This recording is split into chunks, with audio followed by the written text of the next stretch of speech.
네, 다음 세대에 없는 교회의 미래 결코 기대할 수 없죠. 그렇기 때문에 무엇보다 다음 세대를 세워나간 일은 한국교회를 넘어 한인 디아스포라와 또 세계 선교회가 가장 집중해야 할 과제입니다. 오늘은 미주 한인교계 다음 세대 문제에 대해 이야기 나눠보도록 하겠습니다. 뉴욕 후러싱 제일교회 김정호 목사님 모셨습니다. 안녕하십니까? 반갑습니다. 감사합니다. 네, 목사님 먼저 이 교회에 대해서 좀 소개를 부탁드리겠습니다. 저희 교회는 70년 초반, 그러니까 이민자들이 막 한국에서 들어올 때 후러싱의 이민 1번지 교회입니다. 그래서 여기에서 이제 잘 되면 그다음에 학군 좋은 데로 많이 옮겨가는 중간 역할을 하던 교회인데, 미국 교회가 한 220년 됐고 한인 교회가 이제 50년 돼가고 있습니다. 예.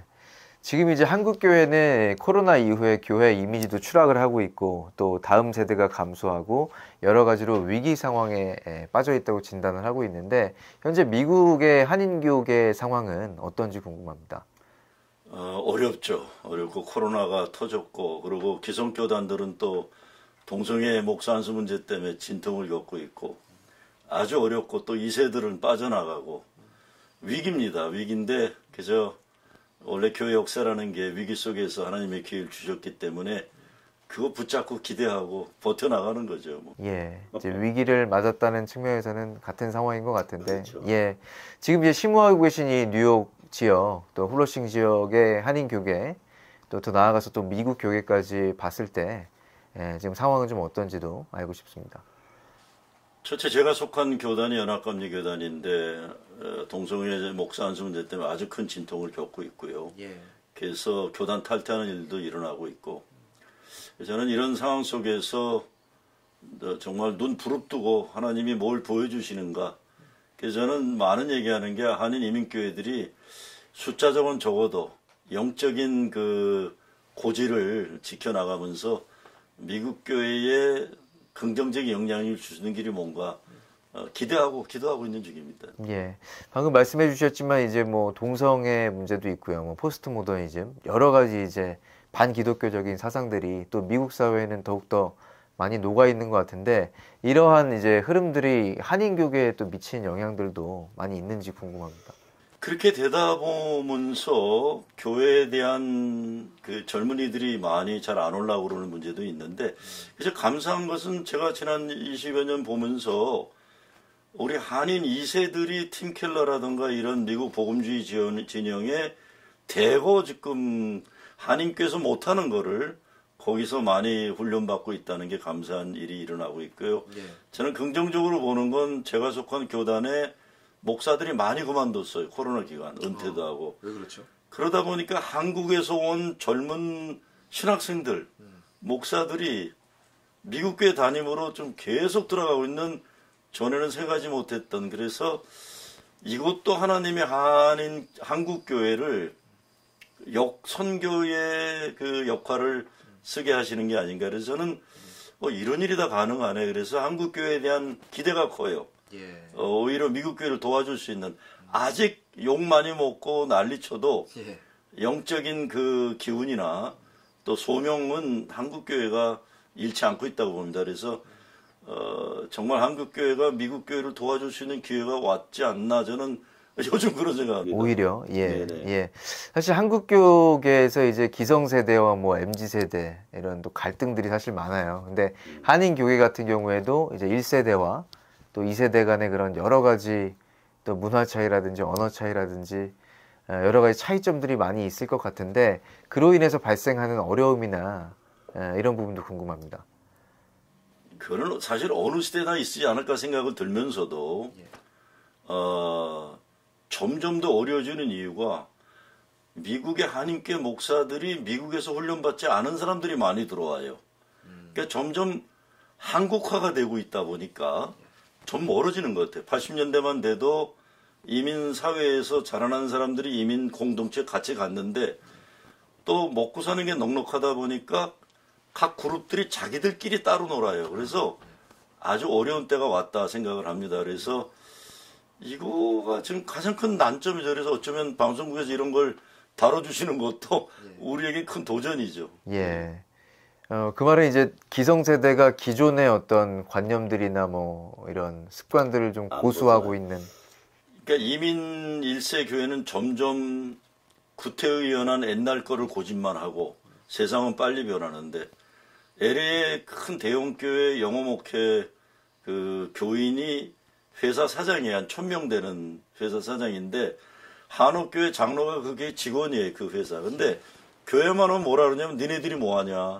근데 그건 말이 안 되거든요. 요즘 30, 40대 보면 이 한옥권 60, 70대가 따라갈 수가 없습니다. 저희 아이들이 세상 돌아보면 내가 배워야 되는데 이 교회라는 데가 그걸 깨닫지 못하는 것. 그러니까 배우려고 하지 않고 자꾸 젊은 세대들을 가리키려고 그러니까 누가 듣습니까? 그리고 모르는 사람들이 뭘 가리켜요. 겸손하게 배워야 되는데 전 개인적으로 우리 아이들 한 10년 전부터 가리키는 거 잘 안 해요. 배우려고 그러지. 왜? 어느 때가 보니까 내가 배워야지 내가 모르는 게 너무 많고 시대가 너무 빨리 바뀌었어요. 근데 교회도 빨리 탈바꿈해야 됩니다.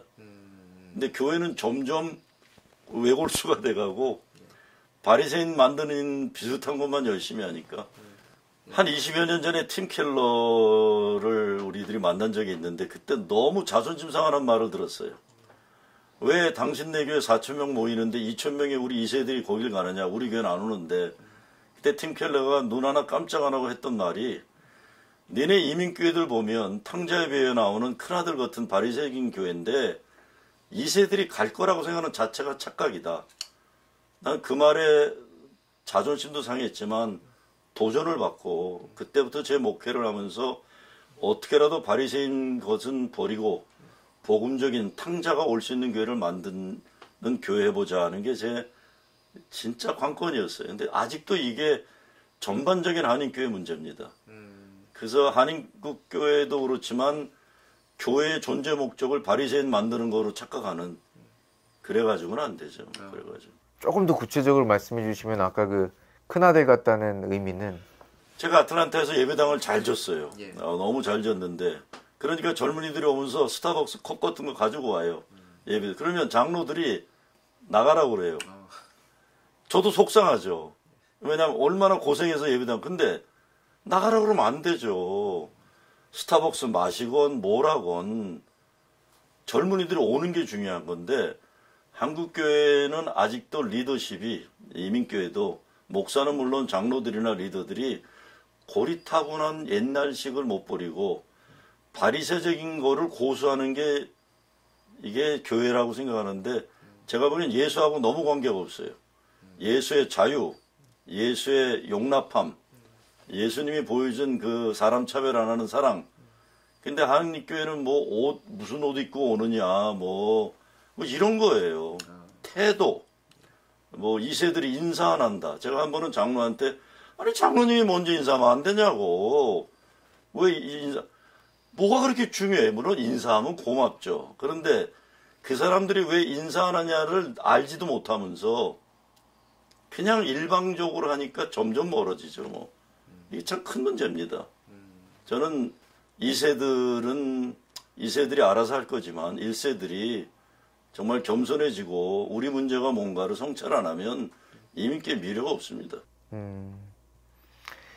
그럼 목사님이 보시기에 이제 한인교계에서도 또 EM 목회를 이렇게 잘 하고 또 세대 간의 조화를 잘 이루는 교회들이 있을 텐데 그 교회들의 공통점은 어떤 부분이 있는 것 같아요? 뭐 잘한다기는 어렵지만 그래도 기본적으로 담임 목사가 자기와 다른 문화권을 이해하려는 겸손함이 좀 있는 곳 그리고 언어가 소통이 좀 되는 곳 이런 것들이 보다 잘 되고 있고 그리고 미국에 있는 이민교회 큰 교회 목사들 중에 본인들이 청소년 목회나 영어권 목회했던 사람들이 많습니다. 근데 이제 안타까운 건 90년도에 그런 목사들이 대거 한국으로 돌아갔어요. 한국의 큰 교회가 그런 미국에서 그런 목회하던 분들을 다짐으로 가니까 많이 빠져나갔죠. 저는 그게 큰 타격이 있었다고 봐요. 우리에게도. 저도 젊은이 목회 18년 했는데 어느 날 그냥 이민교회 1세 지금 제가 뭐 중고등부 목회나 젊은이들 영어 목회했다고 생각하는 사람 아무도 없어요. 근데 안타까운 거죠. 예. 그런 다음 세대를 잘 세워나감에 있어서 좀 가장 우선적으로 좀 기성세대가 뭐 이렇게 지원해주거나 뭐 해줘야 될 부분들은 어떤 부분이라고 생각하세요? 저는 존중하고 기다려주고 그리고 배우려는 마음의 자세. 그리고 이민교회에 2세들이 많이 없다고 하지만 없는 건 아닙니다. 팀 켈러라던가 잘 되고 있는 미국 교회들이 많이 가 있어요. 저는 언젠가 이제 가서 다 데리고 와야 된다고 생각합니다. 데리고 오고 또 한인교회 없다 하더라도 미국 교계나 미국 사회에 영향력을 끼치고 있으면 되는 겁니다. 근데 없진 않아요. 한인교회 없는 거지. 잘 되는 미국교회 많이 가 있으니까 저는 감사하다고 생각해요. 언젠가 좀 부모 교회를 기억하고 돌아와 주기만 바라고 그리고 2세들, 3세들이 영적인 목마름과 갈망이 커요. 우리가 자꾸 없다고 포기하지 말고 투자해야죠. 크게 과감하게. 그래서 저희 프로진 교회 같은 경우도 3년 전에 맨하탄에 5층 빌딩을 인수했어요. 그러면서 그건 완전히 청년 목회만 한다. 그거 할 때 꼭 한인 2세만이 아니라 난 코리안 2세 한인들이 아니래도 맨하탄에 우리 한인 이 교회가 이미 1번지 나이 많은 사람들이 많은 교회지만 맨하탄의 청년들을 위한 건물을 인수하면서 이제 코로나가 끝났기 때문에 이제 거기에 투자를 크게 생각하고 있습니다. 예. 그 아까 말씀 잠깐 해주셨지만 이 사역자를 키우는 데 있어서도 그 교회들이 많은 또 지원과 또 관심이 필요할 것 같은데 어떠세요? 그 사역자들을 뭐 교회 안에서 조금 발굴해내는 게 중요하다고 생각하시는지 아니면 뭐 다른 방안들이 또 있는지. 지금 사실 현실적으로는 교회 내부에서 발굴은 참 어려운 것 같아요. 그런데 제 경우로 보면 이걸 어떻게 봐야 되는지 모르지만 한국에서 오는 신학생들이 많이 그래도 소명감이 있고 준비가 되어 있어요. 다만 안타까운 건 한 2, 3년 지나거나 미국 교회가 데려가요.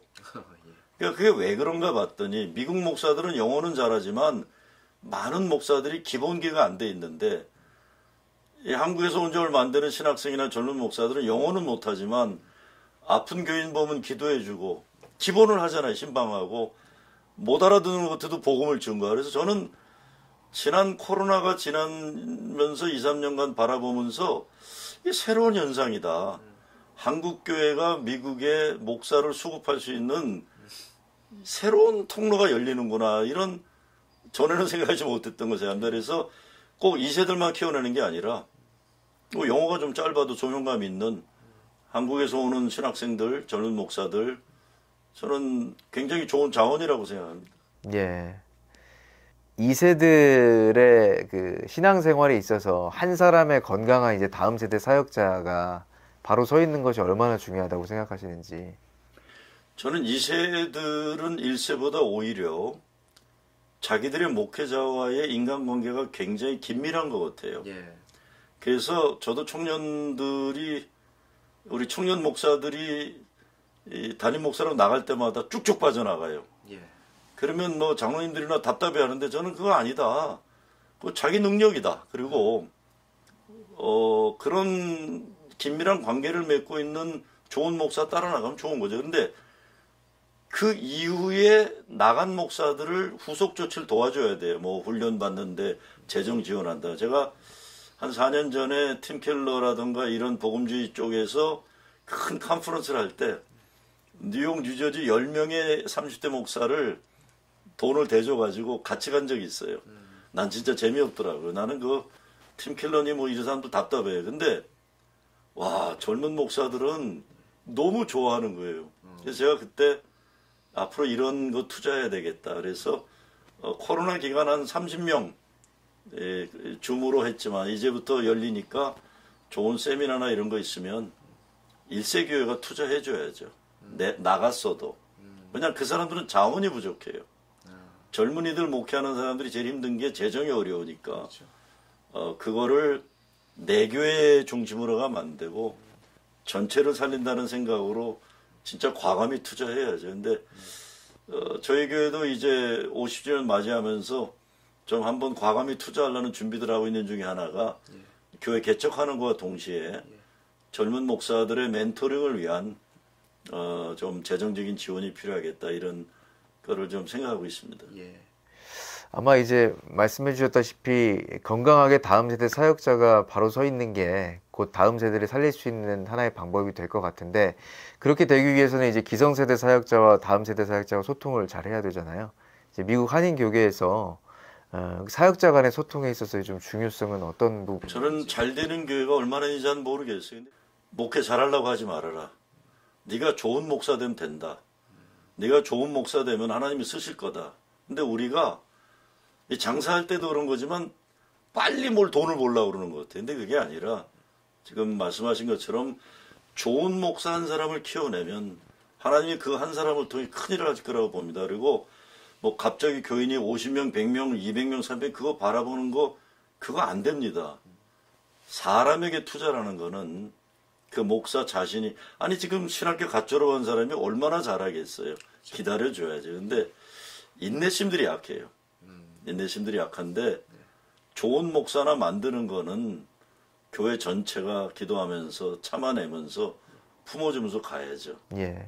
그 2세를 독립시키는 것과 2세와 이제 1세들이 공존하는 것과 어떤 부분이 이제 다음 세대를 세워나감에 있어서 저는 독립할 능력 있는 인간들은 알아서 독립한다고 봐요. 근데 독립해서 잘하면 좋지만 독립해서 안 되는 교회가 많더라고요. 2세 교회들이. 그러니까 우리가 보통 얘기할 때 의존해서 독립해서 상호협력 그러니까 dependence, independent, interdependent인데 거기까지 가는 게 중요하다고 봅니다. 서로 필요한 게 뭔지 그러려면 서로 기다려주고 서로 있는 거 나눠주고 그런 그 상호협력 관계가 제일 중요하겠죠. 독립해 나가서 몇 년 못 가더라고요. 그러니까 안타까워요. 그런데 많은 경우 소통이 안 되다 보니까 이게 세상 말로 망통이 돼버리는 거니까 그냥 상처만 서로 주고 너무 안타까운 일이 너무 많아요. 예. 기성세대의 역할 위주로 좀 말씀을 드렸는데 또 2세들의 또 역할도 있을 것 같아요. 예. 아, 2세들도 인내심이 약하죠. 근데 2세들을 탓할 수는 없다고 보는 게 우리 책임이니까요. 저는 솔직히 우리 개신교 전체도 그렇고 이민교회가 미래를 내다보는 성경적인 그 문화를 개발을 못했어요. 유대인들은 막 난리치면서 큰일 안 했지만 자기 자녀들은 신앙으로 키웠는데 그게 안식일 지키게 하는 거였거든요. 우리 한국교회 뭐 주일학교가 없고 청년이 없는 건 딴 게 아닌 것 같아요. 우리가 모범이 못 되니까. 나도 내 자식들이 나도 할아버지 아버지가 다 목사고 나도 목사인데 우리 아이들이 볼 때 야 나도 저렇게 살아야겠다면 교회 잘 다닐 것 같아요. 근데 나도 실패한 것 같아요. 그냥 억지로 나와 주더라고요 가끔. 근데 우리가 잘못한 거예요. 그러니까 2세는 우리의 거울이니까 저는 탓할 수 있는 시간적 여유도 없고 늦었어도 어떻게라도 그들의 신뢰를 얻고 존경받으면 교회 안 떠나죠. 그러니까 우리의 부끄러움이라고 봅니다. 그러니까 회개하고 조금이라도 늦었지만 다시 해야죠. 뭐. 예. 목사님께서도 1.5세대 이제 목회자로 알고 있는데 1.5세대도 이제 2세대 다음 세대를 세워나감에 있어서 어떤 가교 역할도 있을 것 같고요. 그들이 감당할 수 있는 역할은 어떤 게 있을까요? 그렇죠. 근데 지금 1.5세대 저와 같은 세대들이 다 한인교회 1세대 목회를 하고 있어요. 그러다 보니까 점점 멀어지는데 몇몇 젊은이들이 그러더라고요. 목사님 이제 이런 목회 그만하시고 맨하탄이나 브루클린 가서 청년 영어 목회하면 안 됩니다. 야 내가 좀 나이가 60 몇인데 그러냐 그랬더니 목사님 그렇게 생각하지 마십시오. 그래서 저도 몰라요. 이제 내년도에 빨리 그만두고 영어 목회 나갈지는 모르는데 같이 가야 됩니다. 같이 가고 맨하탄이나 뉴욕에 있는 젊은이들이 누가 그래요. 조금 얘기하다 콕 찌르면 엉엉 울 것 같은 영적인 아픔들, 외로움들. 그러니까 어쩌면 1세보다 더 영적인 돌봄이 안 돼 있는 거예요. 그래서 그걸 자꾸 문화적으로 틀렸다 그러지 말고 저는 이게 앞으로 우리의 관건이라고 봅니다. 저도 남은 목회에 그런 징검다리 디딤돌 역할을 해야 되겠다 이런 생각을 많이 합니다. 회개하는 마음으로. 예. 마지막으로 지금도 이제 다음 세대를 세워야 된다는 당위성은 알면서도 이제 망설이고 있는 분들도 또 이 미국 내 한인교회도 많이 있을 것 같아요. 한 말씀 해주신다면. 저는 일색교회들, 특히 목회자들이 자신감을 회복해야 된다고 봅니다. 대개는 자신감이 없으니까 젊은 세대를 경쟁 상대로 보거나 버릇없다고 그러거나 그렇지 않아요. 그리고 또 하나는 제 경험으로는 내 자녀 세대가 나보다 월등히 우수해요. 월등히 우수합니다. 그리고 다양한 분야에서 실력을 발휘하고 있는데 우린 그냥 이 우물 안에서 이 개구리처럼 살고 있어요. 그러니까 우리가 빨리 정신 번쩍 차리고, 그러나 우리는 그래도 고향이에요. 이민 일색교회가. 여기가 친정이고 여기가 엄마 밥이에요.